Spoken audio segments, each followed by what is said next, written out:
Hello, hello, I'm Kats, and welcome to today's video. So we're coming to the end of the anniversary path, and as we talked about in my free-to-play review, for this path, I plan to do as much Dungeon Divers, Gear Hunters as possible, and then pull my Sacreds during the Sacred POGO going on today, or the last couple of days. And try to, min-max a little bit. So, as you can see here in the anniversary path, we managed to gain 10,700 points, which lowered my cost, or minimum cost, in terms of Sacreds to get the 2 rares, which is, of course, my ultimate goal. I don't feel the need to go out there to the Epic. That's a kind of a stretch goal. If we get unlucky, I guess, with our Sacreds, and then I don't feel compelled to chase any of the relic fragments either. I know a lot of people have, and they definitely would be nice to have, but it seems like a lot of extra resources being spent for a relatively low chance to get some of the older relics. But it could be nice, but it could also be, a random epic thing that is not that strong. So to me, it did a little bit too much of a gamble. But yeah, so the minimum we have to pull for the day is 6 Sacreds, but of course we're going to go all in until we hit the POGO. Ideally we hit it within those 6. That is possible, not guaranteed, but it is highly likely. So popping into the portal, let's take a look at the overall shard count on my account at the moment. We have 468 on the Ancients, 219 on the Voids, 35 on the Primals, and then 65 on the Sacreds, which of course we'll be dipping into today. In terms of the progressive chance events, I did select the one of the newest legendaries in the game from the Argonauts faction, Glorious Pallas, however you say it. But yeah, short version, her kit is very strong. I think of her as kind of the quintessential healer, reviver, cleanser support for the faction, and it's nice that they kind of got her in the game early. Obviously, you don't necessarily need her for restrictive content because there's nothing restricted to the Argonauts just yet, but we know that the faction crypt will eventually open probably in 9 months to a year's time or so. So if I could get her now, that would be awesome, and I would have her banked for whenever she becomes relevant in that content. So a revive here, full team, 4-turn cooldown, and then the full cleanse here with the fervor buff, which means you take less damage and deal a little bit more damage, and a 2-turn duration on both of those, which is always nice. 3-turn cooldown when booked, and then some healing on the A1, but also kind of a Lady Mikage style A1 here, where she brings in a random ally from the Argonauts faction. So we might see her come to even a higher power level as more Argonauts are added to the game, and more champions are added who do something on their A1s, or something really powerful or potent on their A1. So kind of watch the space in terms of her capabilities as the game progresses. I don't really care too much about the epic slots in this case. The ones that I use from these are fully empowered on my account, so it's not that relevant. But yeah, that is kind of our main focus. Let me pop up my Mercy tracker on the screen here. So if you would like a copy of this for yourself, it will be in the description box down below. But you can see here we've highlighted the relevant section here. The Sacreds, we're 14 in, or 14 pulled, therefore we are 2 into Mercy. Again, we're not guaranteed to proc a legendary within the 6 minimum that we are going to pull, but we're going to go all in regardless until we proc the POGO. Ideally it would happen within those 6, but again, that's not guaranteed. Bad RNG would be upwards of like 32 Sacreds total, so we could go as far as another 18 or something ridiculous. So not going to get my hopes too high for it proccing early, but we'll see what happens with that. Now, normally when it comes to a POGO or a pull and get one, as I like to call it, I do like to highlight my top 5 non-void legendaries that are desired, but this is kind of a special circumstance where we do have a progressive chance event going on right now, and also I've kind of been deviating from that convention because I'm in the market, well, I would take Pallas, I would definitely take her, but I'm definitely in the market for any duplicate Undead Horde champion, because I have a handful of Rhoduses locked up in Faction Guardian slots, and if I could free a pair of those Rhoduses, I can take my Rhodus to +2, which would be pretty substantial power level increase for him. So Undead Horde, the progressive champion here, and maybe Edward. I wouldn't mind getting Edward early. We got Basim last time, or like last month, so maybe we can get another assassin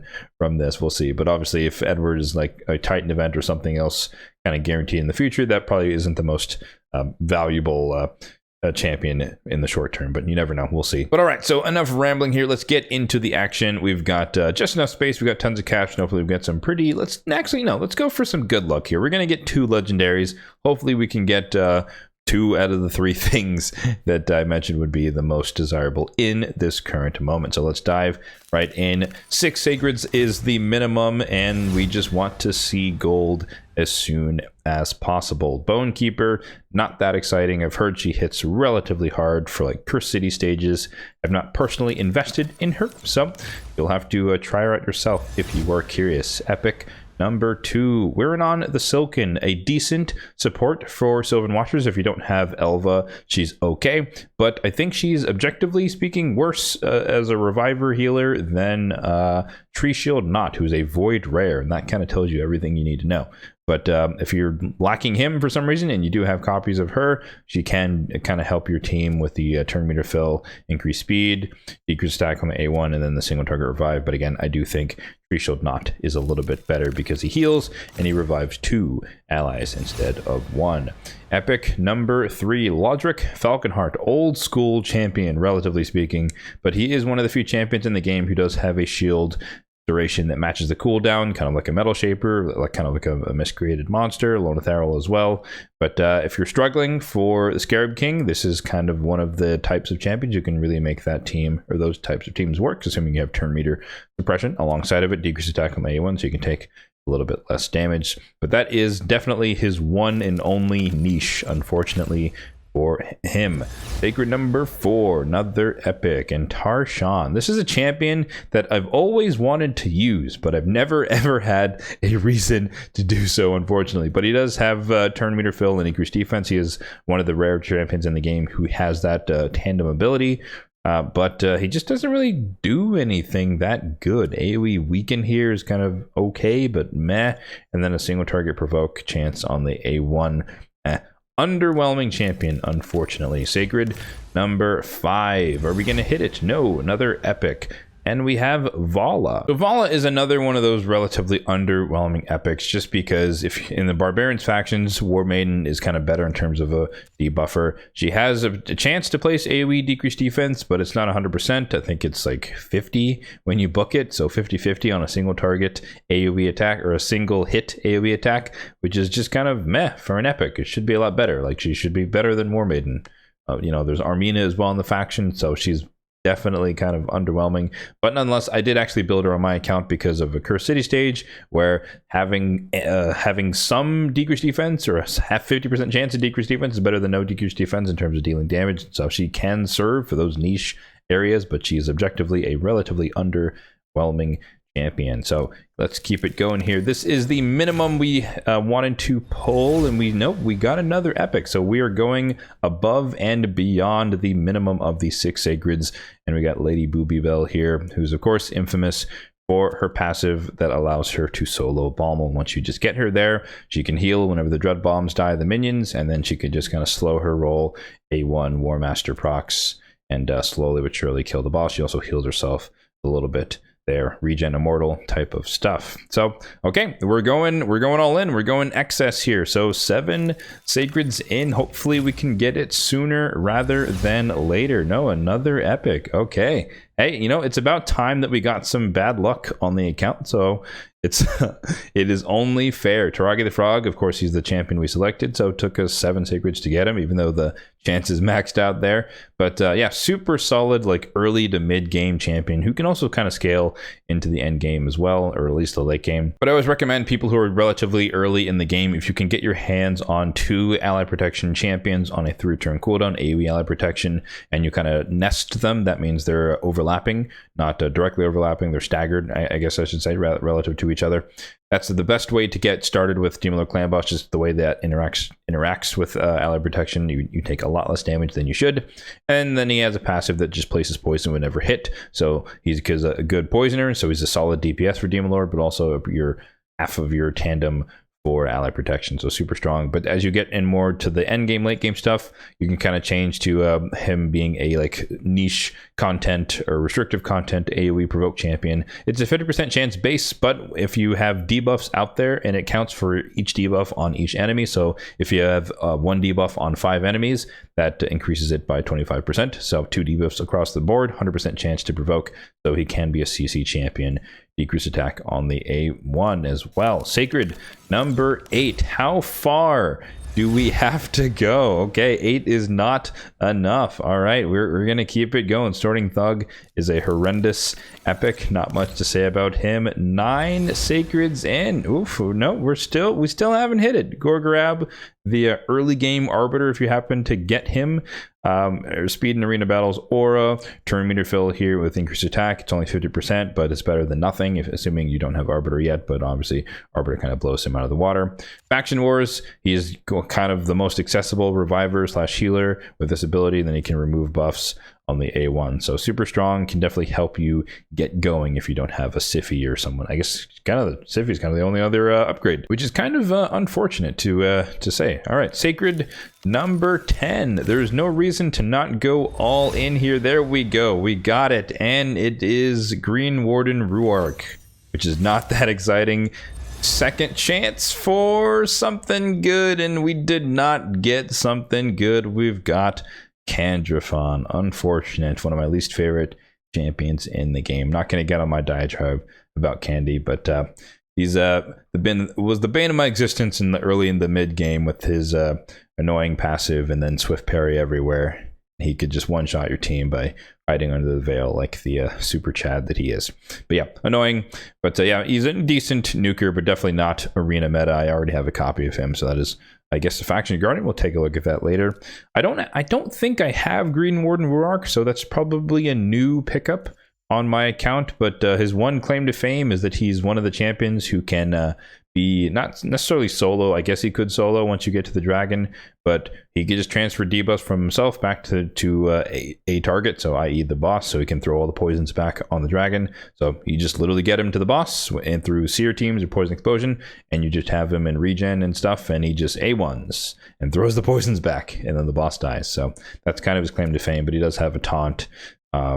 He increased defense and strength on himself, which is very selfish, and then AoE attack that could place decrease attack. So yeah, relatively underwhelming as a champion on his own right, but again, he does have that one niche. If you don't have, you know, like the Jingwans of the game, or you don't have a Stultus, he can be an easy solution as far as dealing with dragon and not having to worry too much, hard mode dragon specifically, without having to deal too much with the mechanics. So let's see, is that a red dot? Yes, it is. So Green Warden Ruark is a new champion for me, so we'll take that at least. We got a new champion. We did not get an Undead Horde. We did not get the Argonite, so we'll have to wait and see if we can get her in some future time. But we got plenty of time. Like I said, the Faction Crypt is probably not going to be open for the better part of a year, so not having her super early is not the end of the world. But I will slowly but surely want to get her on my account for when that crypt opens, and then we can hop into the Guardian Ring, take a look at the Faction Guardians. I think Demon Spawn, oh no, it's only at 4. That's unfortunate. I thought we were a lot further along in the Demon Spawn, but apparently not. So there you go. Candy can join his twin, and then we get 30 accuracy, 30 resistance. Let's see, 30 accuracy, 30 resistance, and then Wither the Crowned, we saw her there, duplicate, so that's good resistance for her. Who else does that help? Accuracy for Kaimar, that's decent.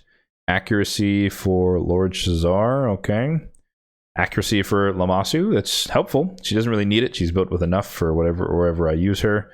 But yeah, you know, it helps. Extra stats, and the slowly but surely working our way towards that juicy 10 speed at 10 out of 10. All right, so hopping back into the anniversary path. So maybe we do get to pick up some of these extra rewards, because we had to pull an extra 4 Sacreds relative to what I was planning to do. So I guess I can focus on, actually, let me double check on the relics that we can get from these paths, because we only get 3 of the keys, which means we'll have to miss out on one of these columns here. So let me think about which one. I definitely want to go for the Alice's group if we can get a low odds, but if we get a Cat's Gaze, that would be pretty substantial. I only have the 2 free ones on my account, so stand by. All right, so a quick survey of the legendary relics, and it looks like Discovery is the ultimate loser here. So the Radiant Sun Lilies are going to be the one that we are going to be skipping today. So let's just start working our way down. Probably don't need the XP. We'll take the Bruise, go for the Twisted Horns, come down this way, grab this, and we get key number 1, or maybe we don't have a choice because it would be slightly less efficient points wise to come back out on one of these paths. We're definitely going to come back out on the left hand side because we do want the Alice's Adventure components. Those are definitely worth getting. At least the epic. I think I have some leftover epic relic fragments, so that should be 100 at least for Alice's Adventure, maybe 100 for Chaos Awakes as well. Well, I guess comparing the two paths, it's only like 800 extra points, so probably not the end of the world, and we do have a little bit of excess here, so we can go for the more desirable outcome, at least personally speaking. So we got the first 2, we open the path, we get our first rare, we open this path, we get our second rare, and then we have 17,000 points. So we're definitely short of getting anything relic-wise, unfortunately. We already procced the Pogo, so I'm disinclined to go further. But also, checking the numbers, 1 additional Sacred probably won't break the bank relative to my overall stash, and that would be enough points to get all the way down to a chance at a Cat's Gaze. So fine, we'll gamble, we'll YOLO a little bit because we don't expect much to come out of the extra Sacred here, but that's 1 extra Sacred does feel worth it relative here. And yeah, Infernal Baroness, not anything that is desirable, unfortunately, but the real reward here is our potential chance at a Cat's Gaze. So we got all of our relic fragments, and we might as well pop in to the forge and take a look at that. So yeah, we get, I guess, 2 chances here. So 4% chance from the epic fragments. Obviously, this is horrendously unlikely, but nonetheless, you never know. And we get a rare. That's fine. And was it worth the 1 Sacred we spent to get this? We'll see if we can get ourselves a legendary. And well, I guess if we get a legendary, it's guaranteed to be the Cat's Gaze, but no, it's an epic. Hatter's Reserve, not worth it.